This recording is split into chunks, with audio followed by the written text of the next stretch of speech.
13 April বৃহস্পতিবার স্থানীয় সময় রাত 9 ঘটিকায় ক্লাসিক হোটেল অডিটোরিয়ামে রিয়াদ মহানগর আওয়ামী স্বেচ্ছাসেবক লীগের 2 মাসব্যাপী কর্মসূচির অংশ হিসেবে ঐতিহাসিক মুজিবনগর দিবস ও কর্মী সম্মেলন করেছে আরাবাইন সানাইয়া খালেদিয়া ফয়সালিয়া শাখা আওয়ামী স্বেচ্ছাসেবক লীগ রিয়াদ শাখা।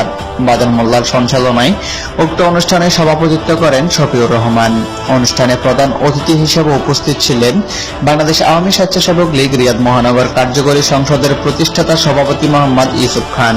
প্রধান বক্তা হিসেবে উপস্থিত ছিলেন সংগঠনের সহসভাপতি এম মনিরুল ইসলাম। বিশেষ অতিথি হিসেবে উপস্থিত ছিলেন ফয়জউদ্দিন লাবলু, শাওন মহসিন খান, মাজারুল ইসলাম পলাশ, মোশতাক আহমেদ, হাজী জসিম উদ্দিন, মাজারুল ইসলাম রুবেল।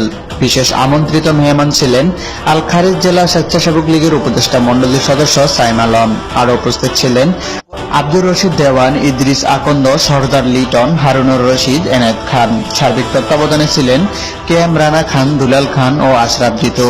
পবিত্র কোরআন থেকে তেলাওয়াত করেন সুমন পাটোয়ারি। জাতীয় সঙ্গীত ও বঙ্গবন্ধু সহ জাতীয় 4 নেতা 30 লক্ষ শহীদদের সম্মানে দাঁড়িয়ে নীরবতা পালনের মধ্য দিয়ে অনুষ্ঠানটি শুরু হয়।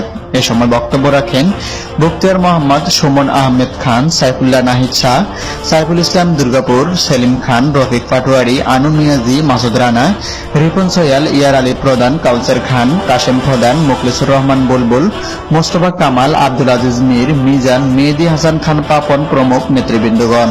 এ সময় মইনুল ইসলাম মিন্টুকে সভাপতি ও আবুল কালাম দেওয়ানকে সাধারণ সম্পাদক করে 101 সদস্য কমিটি ঘোষণা ও অনুমোদন দেন মোহাম্মদ ইউসুফ খান।